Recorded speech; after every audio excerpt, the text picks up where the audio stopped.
বাংলার ইতিহাস মানে রাজা মহারাজাদের কথা নয়, তার সাথে জড়িয়ে আছে বিভিন্ন দেবদেবীর কাহিনী। এই রকমই এক শিব মন্দিরে এসে হাজির হয়েছি আমরা।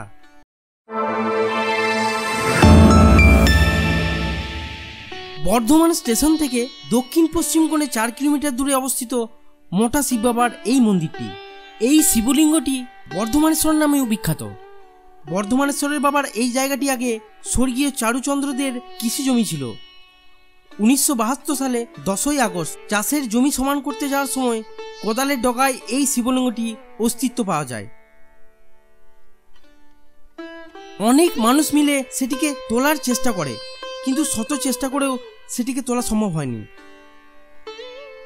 তারপরে ক্রেনের দ্বারায় সেটাকে তোলার চেষ্টা করা হয়, সেটাও বিফলে যায়। পরবর্তীতে প্রশাসনিক দপ্তরের সহযোগিতায় দুটি বড় বড় মিলিটারি ক্রেনের দ্বারায় এই শিবলিঙ্গটি এখান থেকে তোলা সম্ভব হয়েছিল। মোটা বাবার গায়ে এখনো কোদাল বা গাঁইতির আঘাতের চিহ্ন বিদ্যমান। এই যে এই জায়গাটি দেখছেন, এই জায়গাটিতেই এই শিবলিঙ্গটি পাওয়া যায়। সাদামাটা পুরাতন ধাঁচে তৈরি বাবার এই মন্দির প্রাঙ্গণটি।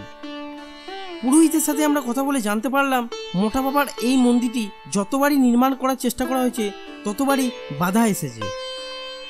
এই শিবলিঙ্গের উচ্চতা 5 ফুট 9 ইঞ্চি, চওড়া 6 ফুট ও বেড় হচ্ছে 18 ফুট। বাবার সামনে নন্দী মহারাজ বিদ্যমান। ভূতাত্ত্বিকদের মতে এই শিবলিঙ্গটি পাল যুগের তৈরি। 25শে শ্রাবণ মোটা বাবার আবির্ভাব দিবস বেশ ধুমধাম করে পালন করা হয়।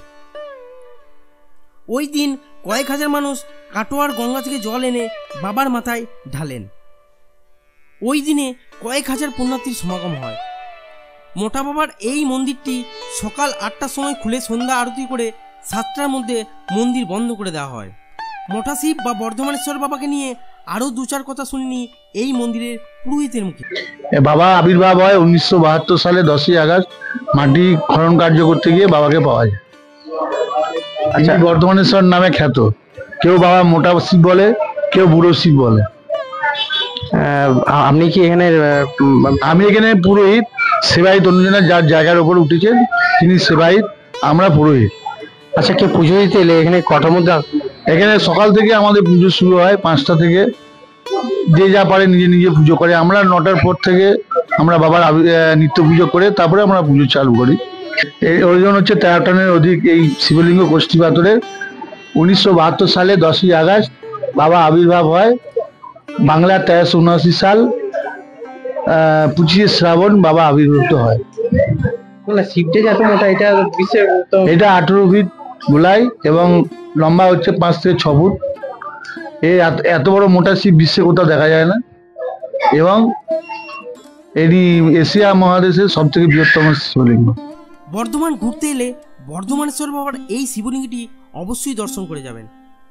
বর্ধমানেশ্বর বাবার কৃপায় সবাই ভালো থাকবেন। আজকের মতো ভিডিওটি এখানে শেষ করলাম। দেখা হবে আবার অন্য কোনো ভিডিওতে।